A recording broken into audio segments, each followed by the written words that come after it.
Hello everyone, I'm Xiansheng Math, and this is part 2 of long division with base 10 blocks. In this part, I'm going to show you how to relate dividing with base 10 blocks to the steps of long division. Remember that one way of looking at division is making equal groups. We're going to divide 532 into 4 equal groups. So here's 532. And we're going to divide it into 1, 2, 3, 4 equal groups. I'm going to start with the greatest place value, the hundreds, and see if I can, how many hundreds will go into each of these groups. Well, I see I have 5 hundreds and 4 groups, so I'll be able to put 100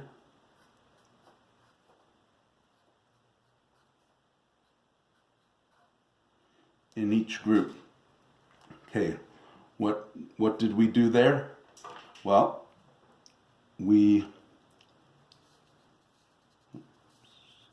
divided how many can I put in each group. So over here, I'm going to keep track of what we're doing. So 532 divided by 4. And we see we were able to put 100 in each group, so I'm going to put a 1 in the hundreds place there, and I used up 1, 2, 3, 4. That is 1 times 4 hundreds. Okay, so there's my second step. I multiply. How many did I use when I divided? And now I'm going to subtract. How many do I have left?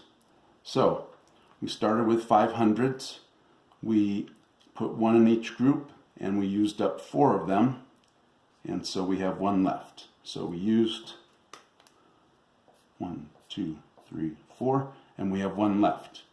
Now we see we cannot divide that into 4 equal groups, so what we're going to need to do is trade this 100 for 10 tens.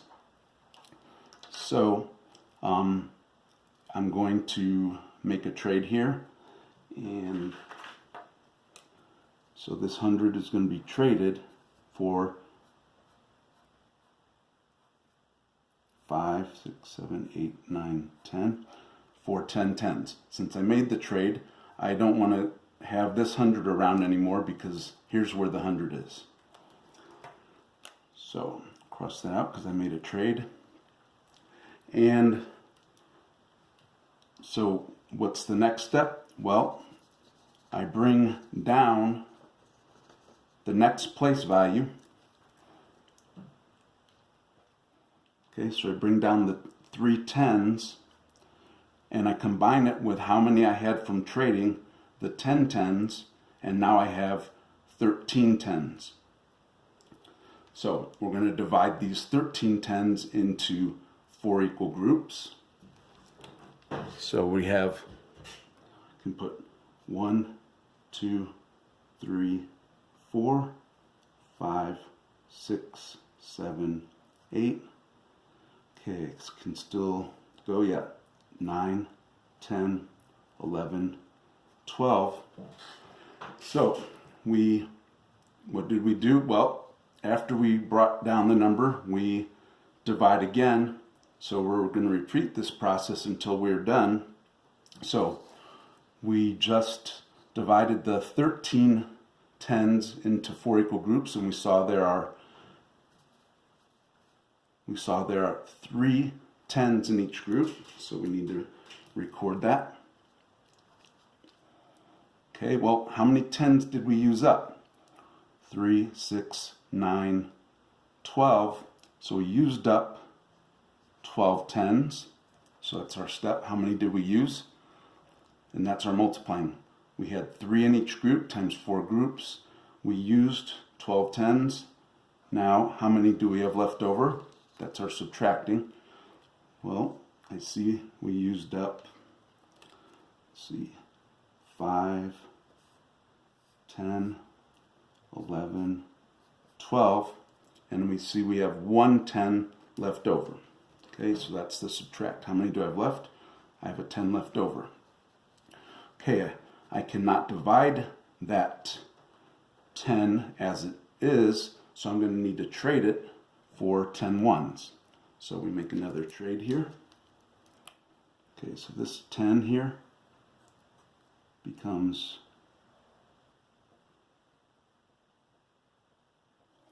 10 ones. So I don't have that 10 anymore. And so what did we do there? Well, we have 10 ones, and now we bring down the 2 ones. Okay, and what are we doing there? Well, we're bringing down the next place value to combine it with how many we had from trading. So now we have 12 ones, and now it's time to divide again, and we're going to repeat this process till we're done. So now we're dividing again. We have 12 ones. How many can we put in each group? We can put, let's see, 1, 2, 3, 4, 5, 6, 7, 8, 9, 10, 11, 12. So we see we can put 3 ones in each group, so I record that in the ones place. How many did I use? Well, I used 3, 6, 9, 12. I used 3 in each group times 4 groups, so I used up 12. So there's the multiply. And now I subtract. How many do I have left? So subtract. I have 0 left. I used up 12, so I want to cross those out. 5, 10, 11, 12. And so there's nothing to bring down. We are done. We've repeated this process till we're done. And so that's why we have the steps that we do. So we're first dividing, starting with the greatest place value. We multiply to see how many we used when we divided. We subtract to see how many we have left over. Then we bring down the next place value to combine it with how many we had from trading, that we traded what we have left, and then we continued that process.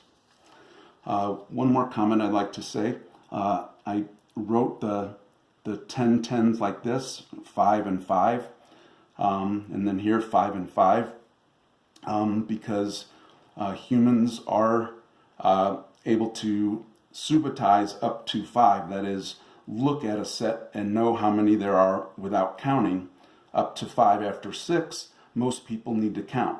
So here, if I write 5 and 5, I can look and know that's 10 without having to count. Same thing here. Okay, so here are the steps, and I hope this video helped explain why we do the steps we do for long division.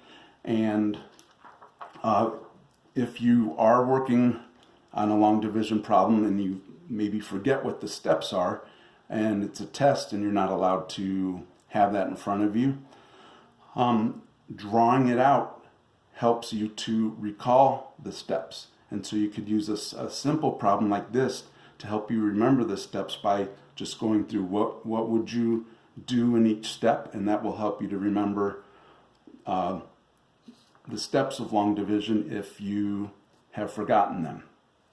I hope you found this video helpful, and please click like and subscribe if you did, and thank you for watching. Xiansheng.